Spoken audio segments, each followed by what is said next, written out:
This is the first episode of Journey to Point B. My first guest is Mauricio Berber. Mauricio is the president of 3 companies, the co-founder of a nonprofit, and at Predictive Coach, he's using software to identify and reduce risky driving behavior by 73%. In today's conversation, he's going to share with us his journey from living a very comfortable and promising career in banking to embarking on the journey to start his own business that will bring him the freedom of time to use it in the areas that bring him joy.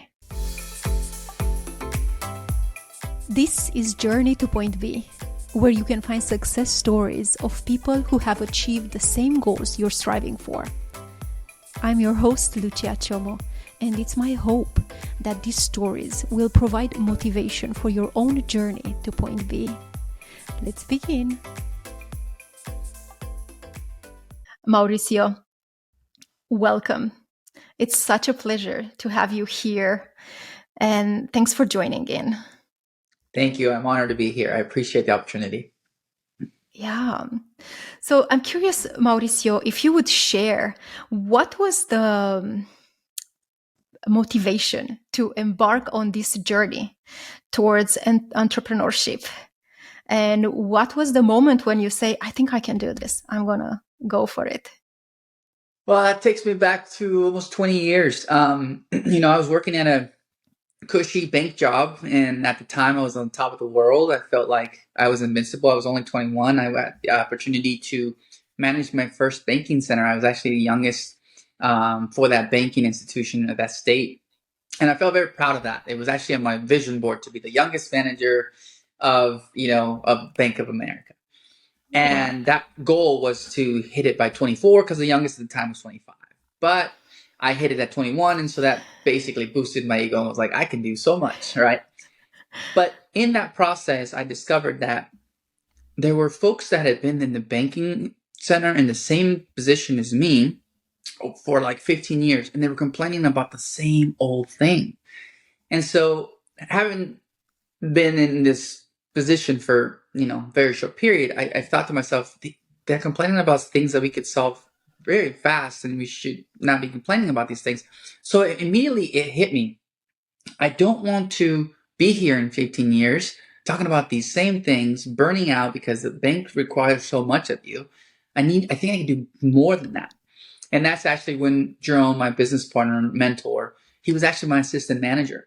And so he was always in the back trying to draw business plans. And I just asked him, why haven't you decided to run a bank? And he's like, this isn't for me, man. I have other plans. And I started kind of asking him, what are those plans? What are you doing? So I had just also purchased my first home. So I'm a 21-year-old with that first home, coming from a migrant family. The home that I bought was it was a very large home. And so I was like, oh, I'm a manager and I have a home. My parents were so proud, right? But then I decided I'm going to leave this comfortable space and jump into the unknown and just take the leap. And it was, I think, one of the scariest, most frightening things I've ever done, because that brought on a whole bunch of obstacles, right? It was just a very dark, difficult time. My motto was, I'm young. I can afford to take risks, even if I have to sleep on my parents' couch. If I have to get to the point of failure where I have to go back to my parents' couch, I'm willing to do so, because I don't want to be 35, live in the what ifs. I'd rather live under the oh wells. What if I would have taken that leap, but I didn't? Instead, it's like I took the leap, I failed a number of times. Oh well, I learned. And so that was, I think, the biggest, more scary, to leave all that, to have so many people bet against you, was even my family. That was the most heartbreaking thing ever. Mm-hmm. Yeah. And I think you're bringing up a wonderful point, that regret can be a wonderful motivator, just to make sure that we're not going to look back and see all the time that we have wasted doing something else while we could have reached our goals. So what is the end result like? What were the goals that you achieved, Mauricio? I just wanted to have that independence to be able to dictate my own worth versus having the corporate world tell me you did good, go do it again, and then to go do it again until I burnt out. So I figured if I could just drive that because I know my potential and I know that if I work hard, I can do things. My whole thing was I just want to be able to have a life where I don't have to be pressured to be at a job at a certain time and have to, clock in, clock out. And Mm-hmm. to me, the definition of success changed over time. It was more so the initial goal was material, financial abundance, and then it just transformed as I got older to abundance of time. And that to me now is my definition of success: to be able to do whatever I want with my kids, my family, take a day off whenever I feel like it. That to me is just it's priceless. Freedom. Yeah. So what was the biggest achievement, like the first achievement that you had on this journey where you felt, okay, I'm doing this and this is happening? That's a great question. So for 2 years after taking the leap and hearing all the naysayers and, actually separating myself from my family because I felt like they were also dragging me down, I made the conscious decision to write a letter, emotional letter in tears and saying to my family, I can't come around you because you don't believe in what I believe. I know you want me to be comfortable and get my, check every 2 weeks. That's not for me. And Mm-hmm. so I was ridiculed by my brothers. They often laughed at me because I was broke as a joke. And at the time is when I started the first foundation, and they would joke to say, "You are the charity, so I don't understand how you're able to give to other people when you're the charity yourself." And it was so tough to go through that because our culture we're so family oriented that I had to separate and be only around those folks that really believed what I believed. But the turning point came 2.5 years in. We were trying to, sell a technology that was too early in the market. It's kind of like predictive coaches, it was just too early. Mm-hmm. But at the time, the economy had tanked. We had all these obstacles, right? And we're like, we're just going to keep pushing because this is big picture. It's going to be big. It's going to be huge.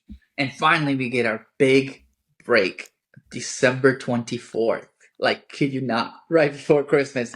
Our inside joke with Jerome and I would always be like, it's going to be a good Christmas. It's gonna be. And he's very realistic. So he's like, yeah, sure. And I'm like, it's going to be great. It's going to be great. And then finally, we get this massive contract.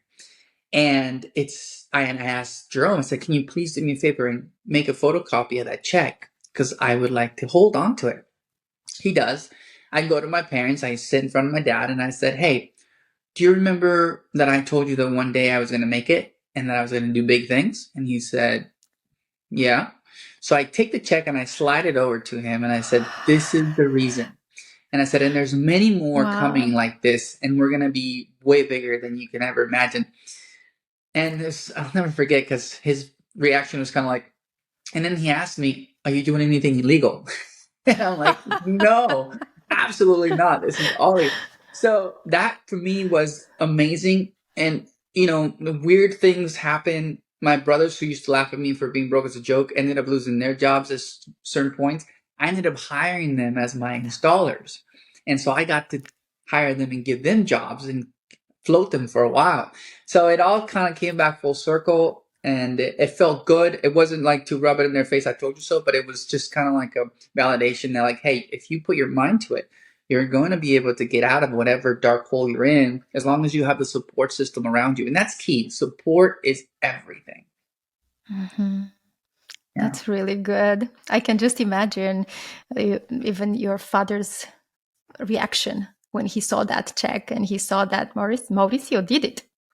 Yeah. What would you say, Mauricio, was one of your biggest challenges or the biggest roadblock that you have encountered? Um, I think the bigger roadblocks were just being too early. When you're too early with the technology where you see the vision but others don't, and you don't have the funds or the financial backing to make a lot of noise and advertise, the challenges came with just people not being ready, not really seeing the Mm, vision that we saw. And that was a blessing. We didn't even know it. It was a blessing in disguise because we are, fast forward 16 years later, we launched a new company and we were met with the same challenges of like, I don't get it. But we know that when something happens, something clicks and it just becomes this exponential like adoption, which is what we saw with telematics, GPS tracking. So now that's helped us fuel that um, optimism of saying we have something big here. And even if competitors come, we're going to be the leaders because we pioneered this. And we're going to be at the forefront of this whole movement, which eventually we're saving lives, right? And that leaves a legacy of me being able to say, if I die tomorrow, my kids know that I gave it everything and I left behind a software or a solution that saves lives. And that to me is just powerful. It is. Yeah. So then the biggest challenge, you would say that it was finding the early adopters and just having the patience to find enough early adopters to really help you cross the chasm. Yes, Yeah. yeah, Yeah. absolutely. So Mauricio, if you were to go back 16 years ago and restart and be on the same journey, what would you do differently? I would seek mentors faster and a wide Mm, range of them. So for me, I was very blessed that I was mentored by Jerome. But even in areas that I needed some personal growth, I think that I would have benefited from increasing that circle of influence faster. It would have just propelled me to excel that much faster. And kudos to what Jerome, we motivated each other and we balanced each other well. But just getting that professional expertise to the end destination of where we were headed would have been exponentially helpful. Today, even now, I seek the guidance of those folks that have done well for themselves and who I strive to be like, because you can never stop learning. You have to stay humble. In this business world, you have to be humble and coachable and always leave your pride at the door, because you just never know, who can help you and who's willing to help if you ask. You just have to ask. yeah. Yeah. That's good. It's all about removing the ego from our way, because oftentimes it just gets in the way and it really can sidetrack our success. That's really Absolutely. good. Thank you so much, Mauricio. Your story is very inspiring. So a few things that stood out to me is your tenacity. You had this dream and you chased it in spite of all the messages that were pessimistic, that were not necessarily encouraging, but you still wrestled through that and you were able to achieve your goal. And now you are the president of 3 companies, the co-founder of a successful nonprofit with a wonderful mission. And I think it's a wonderful inspiration for our listeners. If someone from the audience would like to get in contact with you, what would be the best way that they could do so? Nowadays, I'm really easy to reach through LinkedIn. So if people have LinkedIn profiles, that's really kind of where I reside these days.